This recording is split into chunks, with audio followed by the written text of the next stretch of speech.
Police और साधारण जनता अदिनिया होली मुनिसी मिलन थाना पोड़ी पड़े सेतबेलर मुनिसी और साधारण लोकों मध्य संपर्क में सुधार पाई आरंभ होता मेलन एवं गणपर्व परिवर्तन होती। भद्रक जिला भंडारीपोखरी थाना परिसर में आयोजित होती मुनिस मिलन।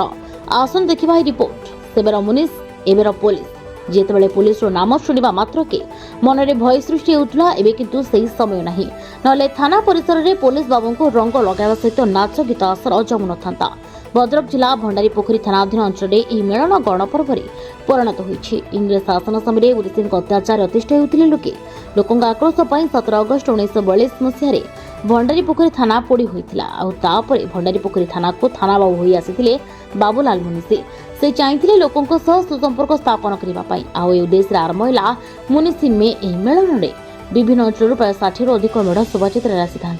नाच गीत सहित आसर जमी था। थाना निकट में मेढ़ पहुंचा पर आरंभ हुए रंग खेल।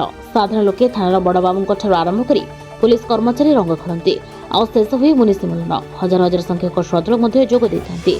थाना परिसर में 2 दिन धरी सांस्कृतिक कार्यक्रम आयोजित होती। साधारण लोकों मनरू भय दूर माध्यम होती मुनिसी मिलन आ मिलन नवा संपर्क सृष्टि करिछि। विजय शंकर महांती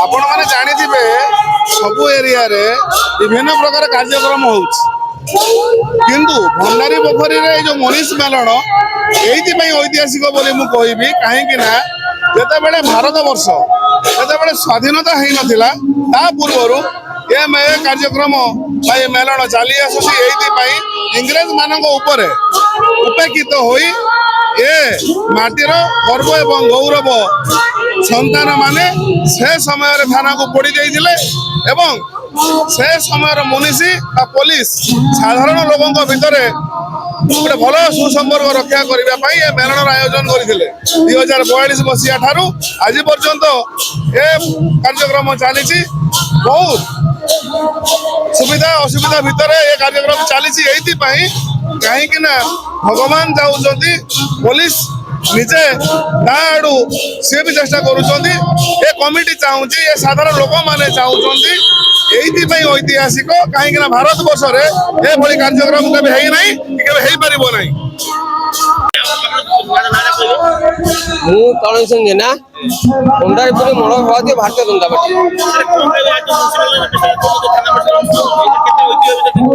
निश्चित भाव आज आम खुशी बहुत आनंद उल्लास आज एत भरी जाऊे कि नकले सर जे कि दीर्घ 1942 मसीहा पूर्व जो इंग्रेज मैंने शासन करते ओडिशा को भारत वर्ष शासन करते पुलिस आसते लोक भय सृष्टि करते कोपिया सृष्टि होता सी आ समस्या ना जे कि साधारण जनता मुंशी मान मध्य सुसंपर्क स्थापन करवा पुलिस एवं साधारण जनता समस्त एक बोली भाविकी पुलिस मान तरफ आज समस्ते एक बोली एक पर्व अनुष्ठित होगी जहाँ गणपर्व बोली कहुई मुंशी मेल आम कह गणपर्व जहाँकि ये गणपर्व समस्त आनंद उल्लास भर आज भंडारीपुखरी माटी आज गर्व अनुभव कर भंडारीपुखरी मुंशी मेलन आज समग्र ओडिशा रे जे समस्त खुशी अनुभव कर प्रथम मेलन आज भंडारीपुखरी मुंशी मेलन आम आशा करूँ ये पर्व आगामी दिन मानक चालू रहू आगामी युवपीढ़ी मध्य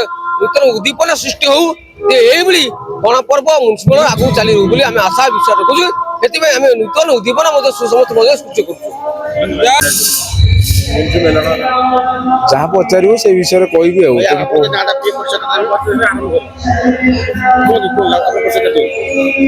सत्यव्रत दास भंडारीपुखरी स्थानीय बासिंदा।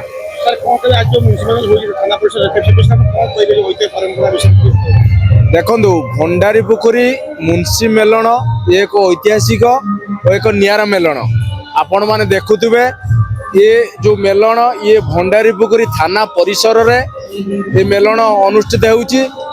गत 2 दिन धरी विभिन्न सांस्कृतिक कार्यक्रम आमे एबे नुह मो जन्म बेलू मु देखी आसुची ये मेलन ये थाना परिसर रे अनुष्ठित होउची।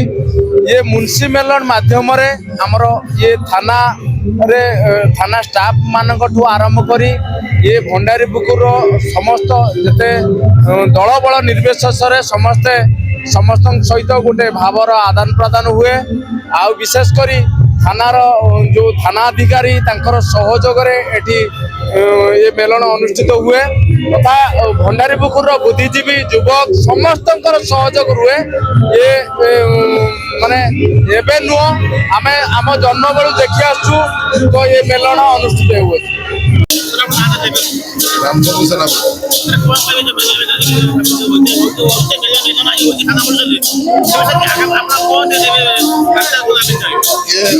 ଭଣ୍ଡାରୀପୁଖୁରୀର ଇଏ ଗୋଟେ ଐତିହ୍ୟ। ଏ ଐତିହ୍ୟ ମୁନିଷି ମେଳା ଏ ପାଖାପାଖି 83-84 ବର୍ଷ ହେଲା ଏ ମେଳା ଦେଶ ଯେବେ ସ୍ୱାଧୀନ ହେଲା ସେବେଠାରୁ ଏ ମୁନିଷି ମେଳନ ଏଠି ଅନୁଷ୍ଠିତ। ୟା ଭିତରେ ପୋଲିସ ଆଗରୁ ଯେଉଁ ଥିଲେ ମୁନିଷି କହୁଥିଲେ ଆମର ମୁନିଷି ମାନଙ୍କ ନାଁରେ ଯେଉଁ ପରିଚିତ ମୁନିଷି ଓ ପୋଲିସ ଭିତରେ ପବ୍ଲିକ ଭିତରେ ଯେଉଁ ସମ୍ପର୍କ ୟା ଭିତରେ ଗୋଟେ ସ୍ଥାପନ କରାଯାଏ। ଯାହା ହଉ ଗୋଟେ ଆମର ଏଠିକି ପାଖାପାଖି 55-56 ମେଢ଼ ଆସନ୍ତି। ଭଲ ସୁସମ୍ପର୍କ ପୋଲିସ ଆଉ ପବ୍ଲିକ ଭିତରେ ରହେ। ଆଉ ମେଲଣ ଆମର ଏଠି 3 ଦିନ ସାଂସ୍କୃତିକ କାର୍ଯ୍ୟକ୍ରମ ଥିଲା।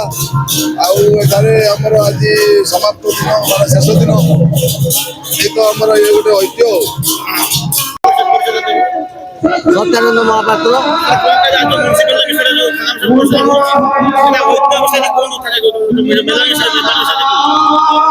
ଆମର ମୁନ୍ସି ମେଲଣ 42 ମସିହାରୁ ହେଇ ଆସୁଅଛି। ଏଟା ଐତିହାସିକ ମୁନ୍ସି ମେଲଣ।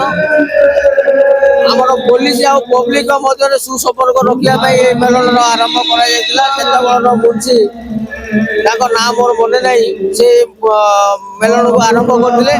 ଆଉ ଆମେ ସେଇ ଦିନଠାରୁ এই ପରମ୍ପରାକୁ ଚଳେଇ ଆସୁଛୁ। ଭଦ୍ରକ ଭଣ୍ଡାରୀପୋଖରୀ ମନୋରଞ୍ଜନ ମହାନ୍ତିଙ୍କ ରିପୋର୍ଟ, ପ୍ରସାର ନ୍ୟୁଜ୍।